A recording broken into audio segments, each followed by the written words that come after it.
Hey, this is Sky. Welcome to my YouTube channel. Let's talk about anger issues. I've had lots of anger issues in my life. Having anger issues can be a real serious dilemma. It's something that you need to get on top of if you notice it within yourself, and it gets worse. It doesn't just go away. It's not just a season and you just wait it out. This is a sign, it's a red flag that you have trauma that is left open, that you haven't dealt with, you haven't had any closure to. You need to go back in and get some closure. Anger issues are typically from open wounds. Having an emotional attachment to the past. Some people have this idea that anger in itself, if experiencing anger, is in itself weakness. And that's kind of a warrior mentality, because a lot of warrior mindset is to detach from the situation. So even if somebody's calling you a bad name or really insulting you or doing something violent against you, or whatever the situation is, it could be rather extreme, you remain detached and not overly emotional in the situation. You don't go berserk, and you don't get all lost in being angry. Your angry is not going to make you more powerful. Your anger is not going to make you stronger. You're not going to get bigger muscles because you're angry and be able to lift more weight because you're angry, or be able to hurt somebody more because you're angry. You only hurt yourself when you're angry, and you make the worst decisions when you're angry. When you're in any kind of emotional state at all, you make the worst decisions. This is common knowledge. We all know this. Having anger issues can lead to just a really bad life. You can walk around just pissed off all the time, and I know what that's like, and just like a ticking time bomb. And I became really well known for my anger issues, and I regret that. It's my own weakness. And I was known for the type of guy that if you cross the line, you're fucked. It's going to be bad for you, at least. It's not going to be a fun time. And I've gotten really mad at friends, lost friends because of my own anger. I've committed all kinds of acts of violence on people because of my own anger. Never random stuff, like school shooter stuff or anything like that, but that's where a lot of that comes from. Those little school shooter types would commit random acts of violence. People who shoot into crowds, run over crowds of people, that do that kind of shit. It's their own anger has built up. And anger will make you sick, make you self-destructive, make you suicidal, make you depressed. So it has to be dealt with. And one of the ways we stay on top, some of it is chemical, and you could have anger issues because of a genetic predisposition. You boil it down to basically something's wrong in your fucking brain, and it's not your fault. So seeing a psychiatrist and medication may be an option.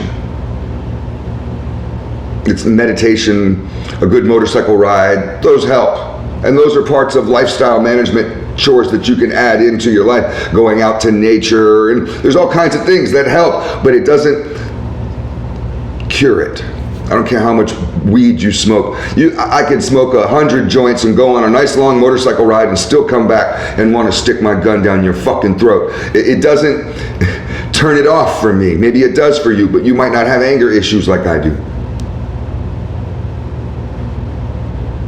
I know what it's like to have more than just a bad day, but a bad year, a bad decade.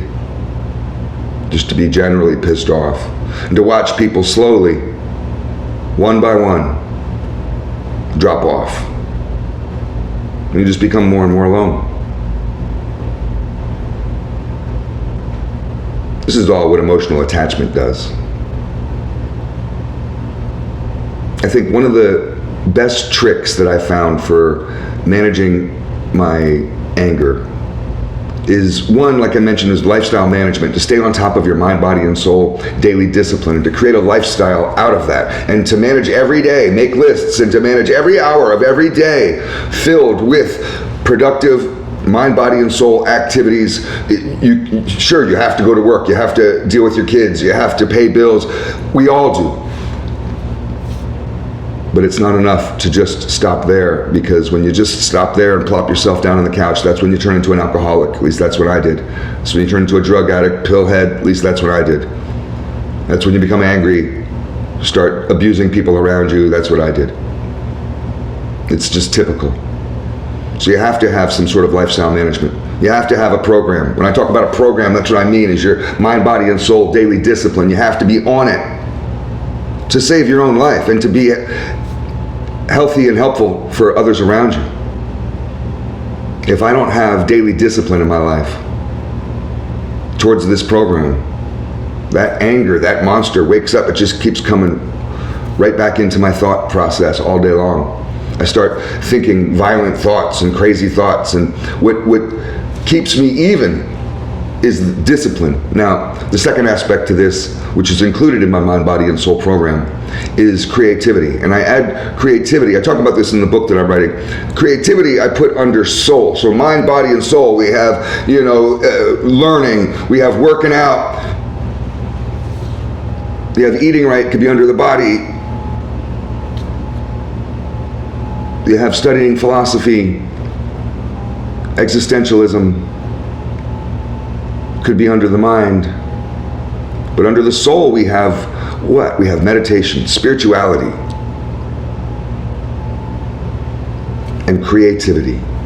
Creativity will help you in amazing ways with your anger. Jim Morrison was an angry, vicious son of a bitch.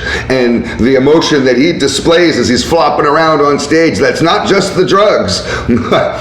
That's an angry motherfucker, and he needs that kind of outlet. There's more people like that. The cat from Rage Against the Machine, he is an angry son of a bitch, and he needs that outlet.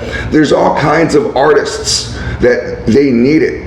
There's this guy here in town, I forget his name, but he has a pretty interesting stage show, and he uses, it's weird, he's a long-haired dude, hippie, and he uses his hair to paint, and he'll put his long hair into paint, a bucket of paint, and then whip it around, and he'll play like heavy metal music and go crazy and whips that paint onto that canvas, and he does this for about 30-40 minutes, and when he's done, he's out of breath. This guy's exhausted, covered in sweat and paint, and then he's got a fucking masterpiece on the goddamn canvas. It'll blow your mind. Picture of Jimi Hendrix or something, it'll be perfect. It'll be amazing. People need some sort of creative outlet. I found for me, writing. Now, I'm writing a book right now that's a self-help book that's about personal strength, self-mastery, and it feels somewhat like work in a way when I'm writing, but I also write novels, and I write crime novels, and I've written 2, and I'm trying to get them published with publishers so I can get a movie on Netflix, and I have an agent and a lawyer, and we're trying to get this done.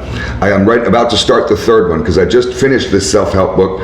I got it with my editor, and I'm thinking this week about starting the 3rd book in my crime novel series. It's all about the LA syndicate, the Los Angeles syndicate. That has been tremendously helpful for my mindset and my anger issues, to have an outlet to pour my emotion into. And I can just let that emotion go raw. And sometimes when I'm writing, I'm laughing. Sometimes I'm angry. Sometimes I'll be crying, writing and crying at the same time. It's a fucking great outlet. And who knows? It's an outlet that might make me a millionaire. You might go watch one of my movies. At the very least, it's just fun to be able to have something in my program, my daily program, my lifestyle management, that works towards, it's like money in the bank. It builds up. It's an investment in myself. And every day that I engage, I put my creativity at the end of the day. Because I've had the whole day of frustration, and all the motherfuckers in traffic, and all you punk little motherfuckers online that like to troll me, and you don't know who the fuck you're talking to. Like, Jesus Christ, I could be out front of your house, you don't realize that. And I have all this pent up rage, and I pour it into those fucking books, man. When I'm writing a murder scene on a mob hit in one of my books, that shit's as real as you can imagine, because I'm in the moment. I'm pouring everything into that. Find a creative outlet and get on top of your discipline, and you will watch this anger problem of yours just dissipate. It'll just fade away. It works. Thanks for watching.